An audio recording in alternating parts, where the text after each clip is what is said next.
Good morning. কেমন আছো বলো তো সবাই? আশা করছি তোমরা সবাই ভালো আছো, আর আমরাও না বেশ ভালো আছি। আমার আরও একটি নতুন ব্লগে আবারও তোমাদেরকে স্বাগত জানাচ্ছি।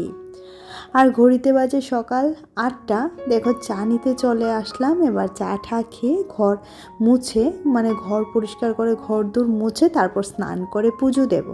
আর তারপর আজকে অনেকটা কাজ আছে, জানো তো কি কাজ সেটাও তোমাদের সাথে শেয়ার করছি। আর আজকে বারটা হচ্ছে সোমবার, আগামীকাল মকর সংক্রান্তি, তো পিঠে পুলি উৎসব। আর সবাইকে জানাচ্ছি মকর সংক্রান্তির অনেক অনেক ভালোবাসা আর অনেক অনেক প্রণাম, আর ছোটদের অনেক অনেক আদর। আর এদিকে দেখো আমার ম্যাগি হয়ে গেছে মেয়ের জন্য। আমাদের চা খাওয়ার পর মেয়ের জন্য ম্যাগি করে নিয়েছিলাম। আর এদিকে দেখো চলে এসেছে ছাদে ফুল তুলতে, স্নান হয়ে গেছে, বেশ কিছু জামা কাপড় কাচাকুচি করেছি। আর আজকে না বিশেষ সেরকম তোমাদের সাথে ওই রান্না বাড়া সেরকম কিছু শেয়ার করব না। আজকে 2 রকমের পিঠে বানাবো, ইচ্ছে আছে। সমস্ত কিছু জোগাড়জান্তি করে রেখে তারপর স্নানে গেছিলাম। আর এদিকে দেখো ফুল তোলা আমার প্রায় হয়ে গেছে। আর এই কাজটা তো তোমরা জানোই আমার ভীষণ পছন্দের একটা কাজ। তো যথারীতি দেখো কয়েকটা গাঁদাও তুলে নিলাম, কারণ এই যে এখন আর জবা তো সেরকম ফুটছে না, বলতে গেলে গাছগুলিকে তো কেটে নেড়ামুন্ডি বানিয়ে দিয়েছি। এখন সেগুলিতে আর ফুল ধরার মতো সেগুলির অবস্থা নেই। তো সেই কারণে না ওই গাঁদা ফুলই ভরসা, জানো তো। আর এদিকে আমার গোপুসোনার সেবা কিন্তু হয়ে গেছে। আর গোপুসোনার আজকের শৃঙ্গারটা কেমন লাগলো সেটা আমাকে জানিও। তারপর রান্নাঘরে এদিকে দেখো স্নানে যাওয়ার আগে সুজিটা আর সুজির সাথে একটুখানি চিনি আর হালকা একটুখানি লবণ দিয়ে ভিজিয়ে রেখে গেছিলাম। তারপর এসে দেখছি সুজিটা সুন্দর করে ভেজানো হয়ে গেছে। এবার তার সাথে একটুখানি ময়দা দিয়ে ভালো করে নাড়াচাড়া করে নেব। আর এদিকে দেখো গ্যাসটাও জ্বালিয়ে দেবো, কারণ এটাতে একটা ভাজা মৌরি দেব, মৌরি ভাজা দেব। অনেকে মিষ্টি জিরেও বলে থাকে, তো আমি মৌরি বলি। আর এটাকে একটুখানি ভেজে তারপর শুকনো খোলায় ভেজে গুঁড়ো করে তারপর এই পিঠেটাতে দেব। আর এটা যখন দাঁতে পড়বে না বেশ ভালো লাগবে খেতে, আর গন্ধটাও এত সুন্দর আসে যে কি বলবো। তো সমস্তটা নিয়ে নিলাম হামানদিস্তাতে। এবার ভালো করে গুঁড়ো করে নেব। তারপর যদি দরকার হয় আর একটুখানি, আমি কিন্তু পিঠেতে আবার জল দিই না, জানো তো, দুধ দিয়েই করার চেষ্টা করি। যখন করি একটুখানি ভালো করেই করার চেষ্টা করি। এই যে গুঁড়োটা দিয়ে দিলাম, এবার ভালো করে নাড়াচাড়া করে নেব। দেখে মনে হচ্ছে আর একটুখানি কিছু একটা জল বা দুধ কিছু একটা লাগবে। তো আমি যেহেতু দুধ দেব, তো যথারীতি দেখো এখানে দুধটাও দিয়ে দিলাম। আর এই মুহূর্তে আরও ভালো করে নাড়াচাড়া করে নেব।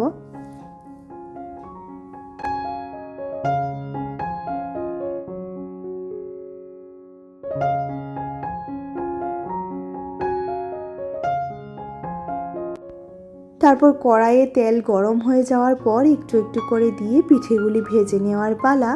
আর এই পিঠেটা আমার মিঠি আর মিঠির পাপা গরম গরম অবস্থাতে খেতে ভীষণ পছন্দ করে। আমি যতই পিঠা বানাই না কেন আমার কিন্তু পিঠে সেরকম ভালো লাগে না, ওই শুধু সেদ্ধ পুলিই ভালো লাগে। সেদ্ধ টাইপের পিঠেগুলি আমার বেশি পছন্দের। ওই যে তেলে ভাজা বা ক্ষীর দিয়ে করা সেরকম আমার পিঠে সেরকম পছন্দের নয়। তারপরেও একটা দুটো খাই।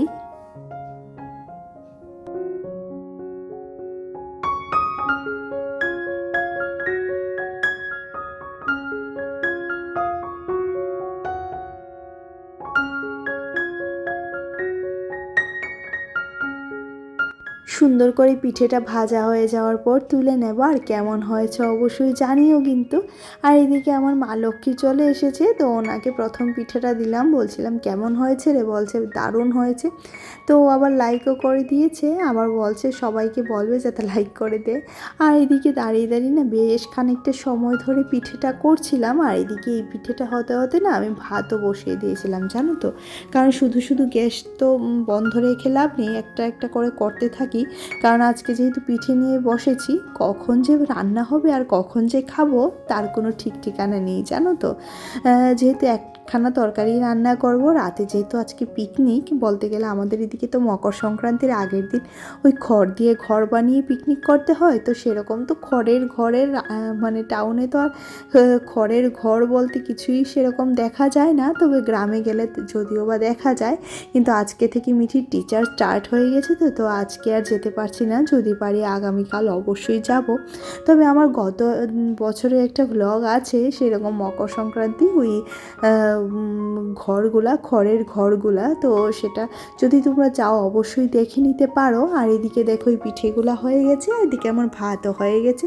এবার পাটিসাপটা করব, যার জন্য দেখো এখানে তোমার গোবিন্দভোগ চাল ভিজিয়ে রেখেছিলাম, যেটাকে পেস্ট করে নিচ্ছি ভালো করে। খুব ভালো করে পেস্ট করে নিতে হবে।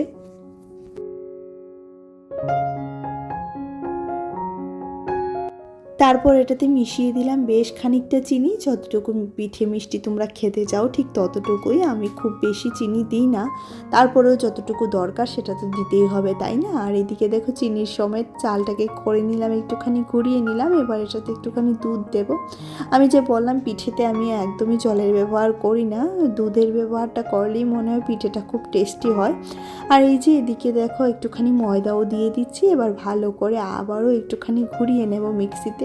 আর এই পেস্টটা ভীষণ সুন্দর হয়, একদম মিক্সিতে করি তো পেস্টটাও দারুণ হয়। চলো, হয়ে গেছে, এবার নামিয়ে নেওয়ার পালা। আর তোমরা কে কে কী কী পিঠে বানালে অবশ্যই আমাকে জানিও। তবে আমার আরও অনেক ধরনের পিঠে বানানো বাকি আছে। সিদ্ধ পুলি পিঠে করব, তারপর দেখি আর কি কি করা যায়। আর মেয়ে না সেরকম অন্য পিঠে ভালোবাসে না, এই যেরকম তোমার পাটিসাপটা পিঠে আমার মেয়ের ভীষণ পছন্দের, সে খুব ভালোবাসে পাটিসাপটা পিঠে খেতে। তো এখানে পিঠে হয়ে যাওয়ার পর তাকে অবশ্যই একটা ডাক দেব। আর এদিকে প্যান বসিয়ে নিলাম, সাথে নিয়ে নিলাম ঘি, আর একটুখানি ঘি ব্রাশ করে দিয়ে দিচ্ছি প্যানের মধ্যে। আর তারপর উল্টে পাল্টে পাটিসাপটাগুলো নামিয়ে নেব। আর এইসব পিঠে পুলি দেখলেই না আগেকার দিনের কথা ভীষণ মনে হয়, জানো তো। এই দুপুরবেলায় না আমার শাশুড়ি মা অনেকটা পিঠের আয়োজন নিয়ে বসতেন, জানো। এই কয়েকটা করে তো পিঠে কখনোই আমাদের বাড়িতে হয় না, মানে গ্রামের বাড়ির কথা বলছি, সেখানে তো অনেকগুলি করে পিঠে বানাতে হতো, জানো তো। তো আমিও বসে থাকতাম, যেহেতু আমার পিঠে বানানোগুলি সুন্দর হয় শাশুড়ি মা বলেন, তো সেই কারণে না আমিও বসে বসে পিঠে বানাতাম। আর মাঝে মধ্যে তো বিরক্তও লাগতো, জানো তো, কিন্তু কি করব বলো, নতুন বউ, বলার কিছু নেই। তারপর যখন মিঠি হলো, তারপর মিঠিও যন্ত্রণা করতো, পিঠের সামনে বসে থাকলে ভীষণ বিরক্ত করতো আমাকে। তখন মা বলতো যাও মিঠিকে নিয়ে চলে যাও। আর তারপর থেকে আর সেরকমভাবে পিঠে বানানো হয়নি। তারপরেও পিঠেটা আমার বানাতে ভীষণ ভালো লাগে, আমি বানাইও।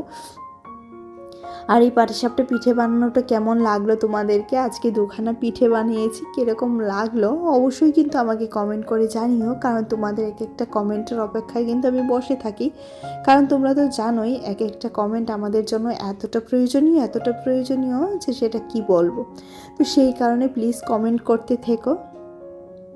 আর এদিকে পিঠেগুলি হয়ে গেছে, তো দেখাচ্ছি কয়টুকু পিঠে হয়েছে। এই পিঠে তো আজকেই শেষ হয়ে যাবে, আর এটাও ভালো, কারণ মিষ্টি জাতীয় জিনিস খুব বেশি খাওয়া একদমই উচিত নয়, তাই না?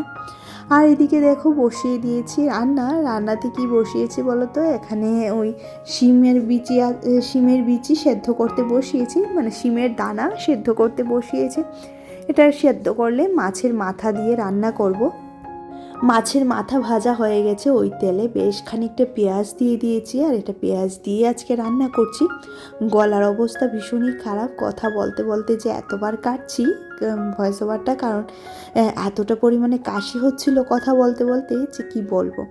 আর এই যে বিচিটা মানে শিমের দানাটাকে সেদ্ধ করতে বসিয়েছিলাম, এটাতে নুন হলুদ দিয়ে দিলাম, সাথে একটুখানি জিরে গুঁড়ো আর লঙ্কা গুঁড়ো দিয়ে দিয়েছি। এবার এটি সেদ্ধ হলে তারপর তরকারিতে দিয়ে দেব। আর এই যে এখানে মশলাটা বলতে গেলে পেঁয়াজটা একটুখানি ভাজা করছি, তো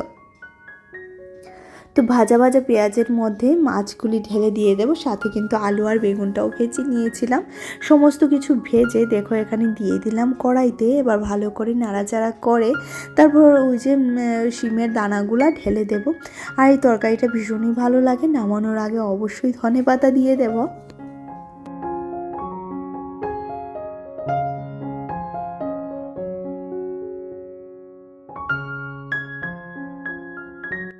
আর এদিকে তরকারি করতে করতে যে পিঠের সরঞ্জামগুলি পড়েছিল সমস্ত কিছু মেজে ধুয়ে পরিষ্কার করে নিচ্ছি, কারণ একটা দুটো তো নয়, অনেকগুলো বাসনপত্র হয়েছিল, তো যথারীতি মেজে পরিষ্কার করেই ঝুড়িতে উপুড় করে রেখে দিলাম। আর এদিকে দেখো তরকারিটা হয়ে গেছে, এবার ধনেপাতা দিয়ে ভালো করে নাড়াচাড়া করে নামিয়ে নিলেই রেডি হয়ে যাবে আমার শিমের বিচি দিয়ে মাছের মাথা রান্না। আর এটা কিন্তু আমার শাশুড়ি মায়ের ভীষণ পছন্দের একটা রান্না, জানো তো। সেদিন মিঠির পাপা শিমের বিচি এনেছিলেন, তো আমি না মনে মনে ভেবেছি রান্না করব, তো বলছিল মার জন্য এনেছে। আমি জানি এই সিজনে সে একবার হলেও মাকে নিয়ে শিমের বিচি খাওয়ান, কারণ মা ভীষণ পছন্দ করে, জানো তো। মানে আমার শাশুড়ি মায়ের কথা বলছি, এই শিমের বিচির তরকারি ভীষণ পছন্দ করে, আমারও ভালো লাগে, কিন্তু ওই মায়ের মতো এত বেশি ভালো লাগে না। মার তো ভীষণ ভালো লাগে এগুলা খেতে। তো এদিকে তরকারিটা রেডি হয়ে গেছে, এবার মিঠিকে খাওয়াবো, আর তারপর অন্যান্য কাজ বাজ তো আছেই। আর আজকে সোমবার, মেয়ের ম্যাথ ক্লাস আছে, তো সেটার জন্য মেয়েকে পাঠাতে হবে। তো যথারীতি গ্যাসটা মুছে নিচ্ছি, বাসন তো বেশ খানিকটা মাজা হয়েছে, আরও খানিকটা মাজবো একটু পরে।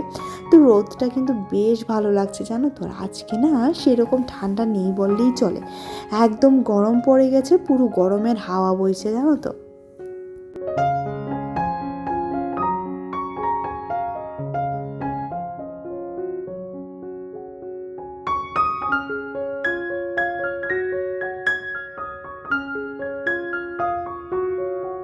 আর সমস্ত রান্নাঘরটা ঠিক এভাবে করেই আমি পরিষ্কার পরিচ্ছন্ন করে মুছে নিলাম। আর আজকে একটুখানি ভয়েসে অসুবিধা হচ্ছে, বলছিলাম যে ভীষণ কাশি হচ্ছিল, অনেকবার করে ভয়েসটা কেটে কেটে দিতে হচ্ছে, শরীরটা ভীষণই ক্লান্ত, ভীষণই খারাপ। তারপরেও তোমাদের সাথে ভিডিওটা যতটুকু যা পারি শেয়ার করে যাই, আর তোমাদের সাথে ভিডিও শেয়ার করতে না পারলে আমারও ভালো লাগে না। আর এই যে আজকের লাঞ্চ মেনু বেগুন ভাজা আর শিমের বীজের তরকারি। আর এদিকে আমার মেয়েটা বসে পড়েছে, এবার ওকে একটু মেখে খাইয়ে দেওয়ার পালা। তো চলো আজকের মতো ভিডিওটি এখানেই রাখছি। ভিডিওতে কিছু ভালো লাগলে অবশ্যই একটা লাইক করে দিও, কমেন্ট করে জানিও যে কি ভালো লাগলো, আর পারলে চ্যানেলটিকে সাবস্ক্রাইব করে দিও, পাশে থাকা বেল আইকনটিও ক্লিক করে দিও, যাতে করে আমি যখনই ভিডিও আপলোড করি নোটিফিকেশানটা তোমরা পেয়ে যাও। আর অবশ্যই করে নিজের শরীরে খেয়াল রেখো, কারণ আমরা তো হাউস ওয়াইফ, নিজেদের শরীরের খেয়াল নিজেকেই রাখতে হবে। আর এদিকে এই যে মেয়ে বসে পড়েছে খাওয়ার জন্য, তো ওকে একটুখানি মেখে দিয়ে আমি সরে যাব এখান থেকে, সে নিজে নিজেই খাবে, কারণ ওর একটুখানি নিজে নিজে খাওয়ার অভ্যেস করাটা দরকার। যদিও বা সব কিছু খায় না নিজে নিজে খাওয়ার পর, তারপরেও আমি ওকে দিই নিজে নিজে খাওয়ার জন্য। আর আজকে রান্নাঘর থেকেই বিদায় নেব, কারণ বেশি বড় ভিডিও হয়ে গেলে এডিটিংয়ে আমার অনেকটাই অসুবিধা হয়ে যায়, আর তোমরা সময় মতো ভিডিও পেতে পারো না। তো সেই কারণে না আজকের মতো এখানেই রাখছি, টাটা, দেখা হচ্ছে পরবর্তী ব্লগে।